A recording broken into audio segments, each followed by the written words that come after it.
Okay guys, so we are going to attempt to make this book talk not 20 minutes long, as my notes would probably predict it to be. Hey guys, it's Ashley, and today we're going to be talking about Renegades by Marissa Meyer. So as most of you may know, some of you may not, this was actually the first book by Marissa Meyer I've ever read.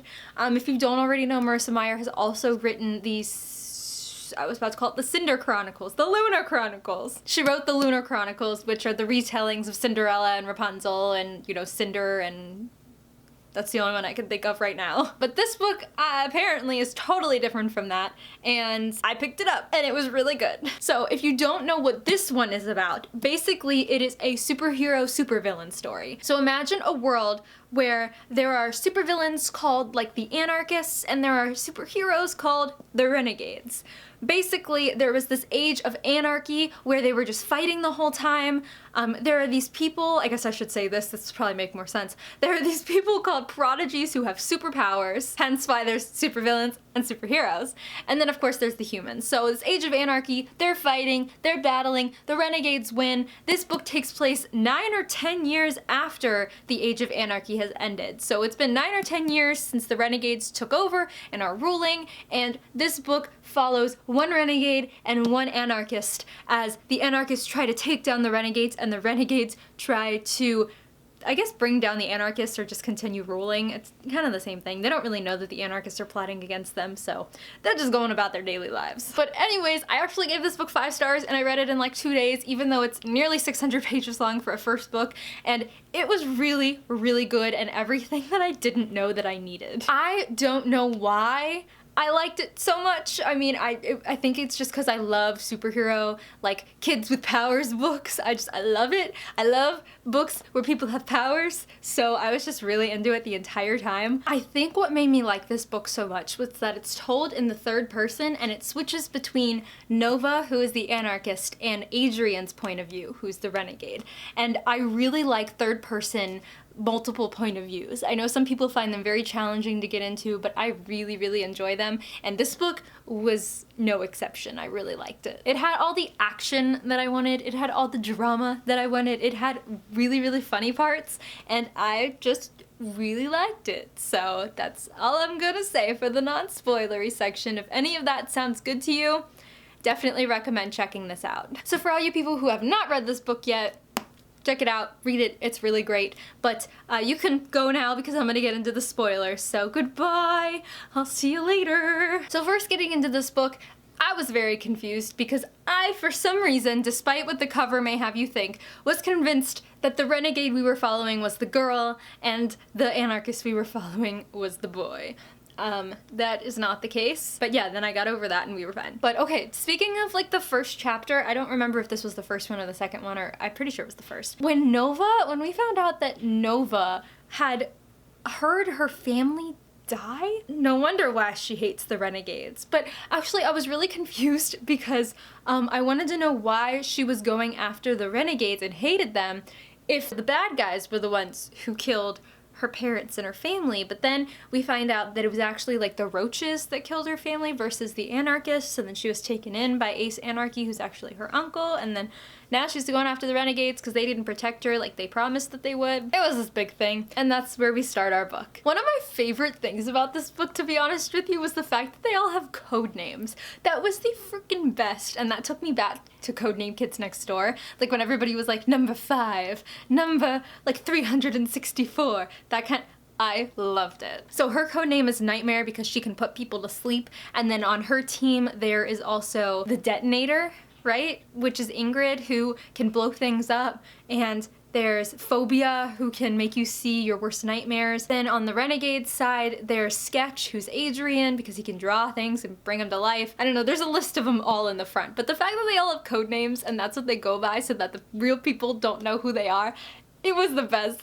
I loved it. It also reminded me of Marvel, like a Marvel movie, like Captain America. People know him as Captain America. They don't know him as Steve Rogers. I almost said Richard Rogers. That's Hamilton. Come to find out, the main reason that the anarchists want the Renegades dead is because the Renegades implement these rules where not all of the prodigies are created equal, I guess. So not all of the prodigies have the ability to be a renegade because they're not good enough, or, you know, they don't want the anarchists really living because they tried to destroy them 8 years ago. But then the anarchists, what they really want is freedom for all prodigies to be able to do whatever they want.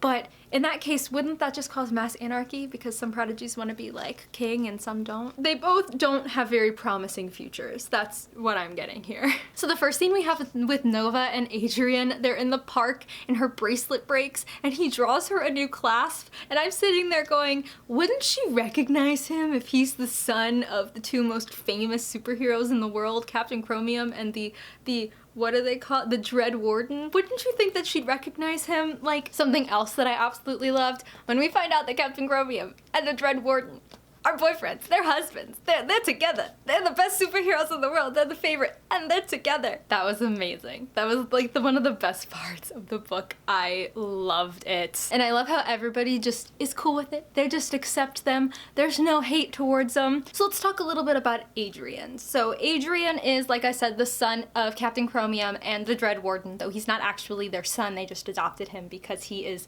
the lady's son, the one who was in the Renegades, but then she died because she can fly, but somebody pushed her off the roof and she died because she fell even though she could fly. It's this big mystery and we don't know what happened. Number one, his power allows him to draw tattoos on himself to give him other powers. That's freaking cool. Actually, I was talking to Ashley from Ashley Outpaged because she read this and she really loved it too, and we were like sharing like theories and things, and she said something about how Max, the bandit, you know, which I will get into later because that just really pissed me off, but how he said that Adrian's power was really mimicking other powers, and like you're thinking about that, you're like, it makes sense because he gets to draw on himself and he's basically mimicking other power. It makes sense. His power is of mimicry. Like, he's drawing something of something else and bringing it to life and he's mimicking it. It makes so much more sense thinking about it that way. It really does. The one thing that really aggravated me about him though was the fact that he constantly wanted to know where Nightmare was. That was like his one thing that he wanted in the entire book, and it was so aggravating because he was willing to give up like literally any kind of semblance of rules or anything just to go after her, and I'm like, this is not good. This is not good, especially when he became like the Sentinel just to try to go after her. I'm like, boy, you've got bigger problems than going after Nightmare, let me tell you, because Nightmare is on your team. Oh my god, when Nova decided that she was gonna forge her paperwork and try out for the Renegades, I died. Like, I knew that that's where the story was going, but I still died. It's so great. You have to love that like undercover kind of thing going on. And then of course that killer fight scene where she's fighting against the gargoyle and she wins, and she doesn't even use her actual power. Her actual power is, you know, putting people to sleep, but then when she tries out for the Renegades, she's already famous for being able to do that, so she just calls herself Insomnia because she doesn't sleep. And she beats Gargoyle without using her actual power, and it's the best thing ever. One of the things that did annoy me though about her was that she didn't have a problem asking really suspicious questions. Like, she went up to the guy Samuel at the information desk in the Renegades headquarters and asked him, hey, you know, there aren't any telepaths here, right? That's not a suspicious question, right? Like, what are you trying to hide, Nova? That you're scared that there's gonna be a telepath here. Read in your mind. Something that I really didn't expect was to like Ruby and Oscar. I really liked them. I also like where their relationship is heading because they're so freaking adorable, but I just really didn't expect to like them, especially because half this book we're following Nova, and Nova absolutely hates the Renegades. And this team in particular know her as Nightmare, and they hate her as Nightmare, so she knows them, and so she's always had this hatred toward Ruby and Oscar. And once she starts figuring out who they really are and that they're just real people and they're not really evil, it's like the best thing. So one of the scenes that I want to talk about, because it took up a good chunk of this book, was the library scene, which in totality did not make any sense to me. They're staking out this library because they're convinced that Gene Cronin is selling guns illegally. He's the owner of the library, right? So they're staking it out. They see Ingrid, aka the detonator, go into this library, and Nova convinces them that they should go in because they don't know if she's gonna blow the place up. And I'm sitting here thinking, if she's going in for a gun deal, right? If she's going in to make a deal on guns, why is she gonna blow the place up? Like, what would be her motive there? Regardless, they all believe Nova and they all go in without backup and things just go completely south. It was a really, really weird scene that I only halfway remember. I just know that basically every character that we've ever met shows up at this scene, and nothing really gets done, basically. Like, they don't get any info out of Jean. Narcissa, who's his daughter, runs away. Adrian nearly dies. Nothing happened in that scene. I don't get it.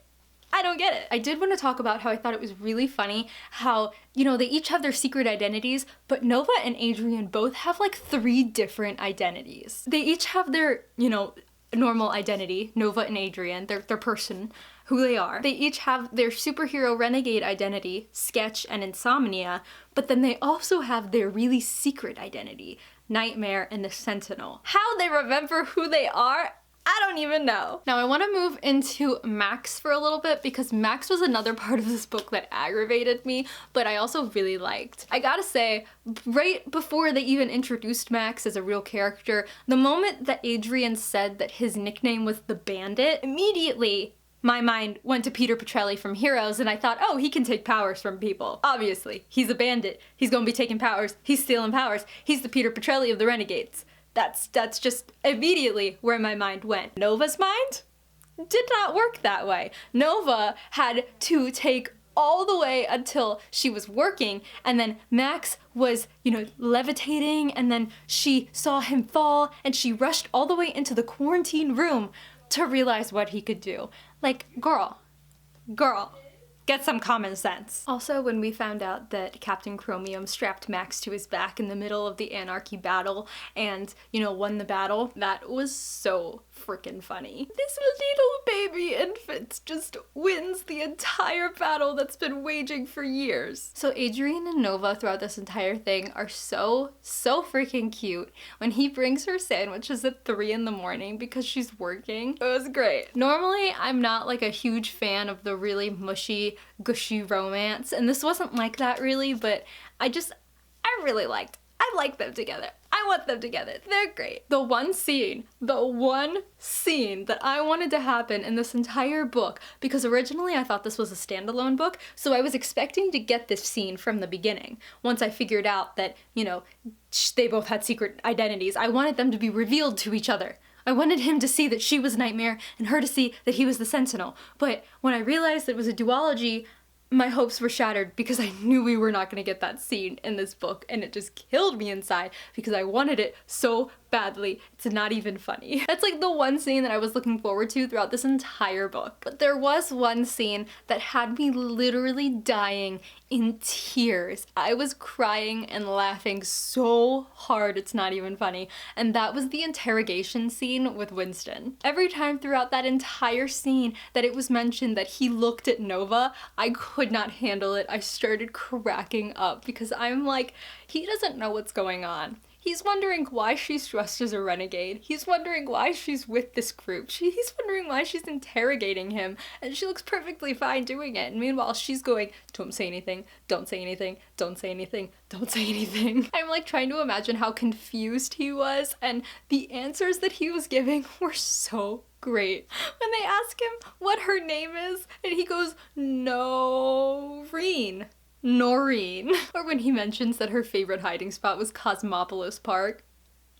I died. And then Adrian actually takes her to the theme park. Like, do you really think that's where this girl is gonna be living? Really? There was one scene though that gave me so much anxiety, and that was the scene where Nova was finding the helmet, that when she was finding Ace's helmet, and Simon shows up, and Simon is asking her questions, and she's asking him questions, and she's telling all the information that she knows about it, and I'm like, stop talking. He's going to know who you are. Like, she's so interested in this helmet that it's only a matter of time before Simon's like, are you an anarchist? Because you know a little too much. But the bigger part of that scene is the fact that the real helmet is hidden in a secret underground place. God only knows what the next book is going to entail. Oh my god. Despite the fact that I could not believe that Adrian had taken Nova to this stupid theme park that could honestly have no leads whatsoever. I was so impressed by that scene in the actual funhouse.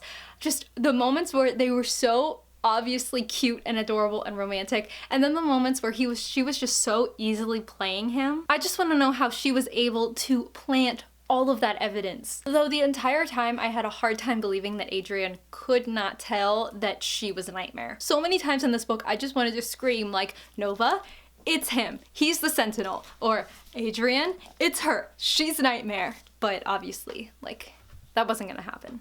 Next book, everyone. Next book. Now there's 3 things that I want to say about the end. Number 1, Ingrid betraying her. Totally expected. I don't know why she would have even made a deal with her in the first place. Number 2, the serum, or the, plan that the Renegades are, developing with Max's blood. It's obviously to take powers away from other people, and that Nova could not figure out that that's what was happening even after she knew that Max was able to steal powers. I don't know. Just common sense, people. Common sense. And the last thing is the very last scene of this book, and that is the fact that Ace Anarchy is still alive. He's very much alive, he's very much kicking, and Nova knows exactly where he is. I would even believe that she has been working for him this entire time. And now she knows where the helmet is, and now she knows that it's still really out there. Also, what does this helmet do? I'm still so confused. And so that is everything that I wanted to mention for Renegades by Marissa Meyer. If you have read this book, please let me know what you thought, because I absolutely loved it if you can't already tell. And let me know where you think the next book is going to head and or end, because I have so many theories it's not even funny. So like I said, that is going to be it for this video, you guys. Thank you so much for watching, and I will catch you later.